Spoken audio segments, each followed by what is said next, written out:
Ce soir, bonjour, bienvenue. Nous serons rejoints d'ici 15 minutes environ par Antoine, par Zerator, par Horty, peut-être Florence, peut-être Bagheera, pas Mintos. En fait, on est moins nombreux que d'habitude. Mais on a failli avoir Bagheera et Horty. On la va plus Bagzoui. Bah là, avec QSMP, c'est difficile. Bon, tu sais, elle se mêle pas trop. C'est Bagheera, elle est un peu dans l'international maintenant. Bon, tu vois, c'est...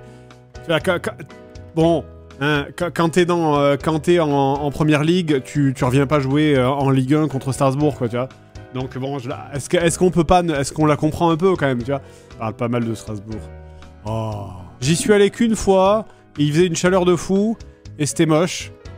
Et bon, après, j'ai vu que En vrai, je sais pas si c'était moche. Non, c'était pas moche, mais on m'a fait dormir dans un horrible truc où il y avait pas de chauffage, ou alors je sais plus, je mélange tout, un truc de convention. Mais l'endroit où on m'a fait dormir, c'était horrible. Mais c'était moins pire que plein d'autres villes. Et je m'en souviens plus des autres non plus. De toute façon, en vrai, rien n'est aussi bien que la Suisse, voilà. Et je dis pas ça parce que les gens ont plein de thunes là-bas. Non mais en vrai, c'est vrai, rien n'est aussi bien que la Suisse. T'es déjà venu à Nantes? Oui. J'y étais allé pour tourner une vidéo avec Mathieu Sommet à Nantes. Je sais pas comment je me débrouille, mais à chaque fois je passe sur un truc où il y a 3 ronds-points d'affilée. C'est vraiment 3 ronds-points collés les uns à côté des autres. Et ça a pas de sens. En vrai, ce truc n'a pas de sens. Non, en vrai, vous voulez que je vous dise c'est quoi la pire ville en termes... La pire ville que j'ai vue en termes de mocheté? Non, alors que j'y suis allé. Après, moi je suis pas allé dans 50 000 villes non plus. J'ai pas fait le tour de la France. Alors déjà, c'est pas en France. C'est Bruxelles. Alors, Bruxelles, autant c'est un peu joli autour de la place. Alors, je sais pas comment ça s'appelle. C'est la place qui sent la weed, là. Moi, je l'appelle comme ça. Il y a une place, ça sent la weed et la pisse. C'est au centre. C'est pas trop moche, ça. Mais alors, tout le reste de la ville, c'est dégueulasse, je trouve, vraiment. C'est vraiment dégueulasse. Et puis, j'en ai un d'autant plus mauvais souvenir que...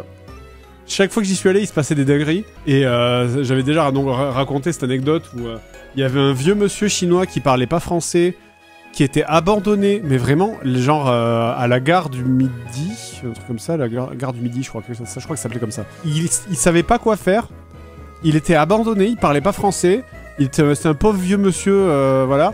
Il avait juste un papier avec le nom d'une ville marqué dessus. Et les mecs de la gare, ils l'ont laissé tomber. Mais vraiment en mode fuck, this is not my problem. Ils l'ont abandonné vraiment, mais en mode désolé, on peut rien faire, c'est fini. On ferme. Et du coup, c'est nous qui avons on a dû lui payer du coup le taxi. Enfin, on lui a payé le taxi pour le ramener jusqu'à la ville parce que les mecs de la gare, ils voulaient pas l'aider. Ça m'a fait halluciner, j'étais en mode mais vous allez vraiment genre le laisser dormir par terre quoi. Enfin c'est horrible, c'est vraiment horrible. Et puis vos frites elles sont même pas si bonnes que ça en vrai. C'est juste, c'est bon parce que ça baigne dans le gras. Mais en vrai, je suis désolé. C'est le principe de la frite, ben non pas vraiment en fait. Si tu trouves un truc bon parce qu'il baigne dans le gras, c'est un peu de la triche. Parce que je te mets du papier cul baigné dans du gras, tu vas le manger, mais c'est pas bon pour autant. C'est juste tu vas manger l'huile quoi. Les meilleures frites c'est dans le nord de Calais en Belgique, c'est des fraudes. Quelqu'un dit, c'est pas moi qui le dis, c'est quelqu'un. Moi après à chaque fois quand je vais dans une ville c'est pour c'est souvent les conventions qui m'y amènent quoi tu vois. Et je vous dis les conventions en Belgique entre les gens qui sont projetés à travers des vitres et qui arrivent sur mon stand couvert de sang et de pansements et la convention qui laisse des enfants nus rentrer dans la convention. J'étais en mode mais c'est quoi ce pays? Après bon c'est la Belgique hein, tu me diras. Létile, mais je vous avais déjà expliqué, je vous ai déjà parlé de cette anecdote. C'était pour la Made in Asia en Belgique du coup. Et nous on était en train de... Alors je sais plus si c'était à la fin ou au début.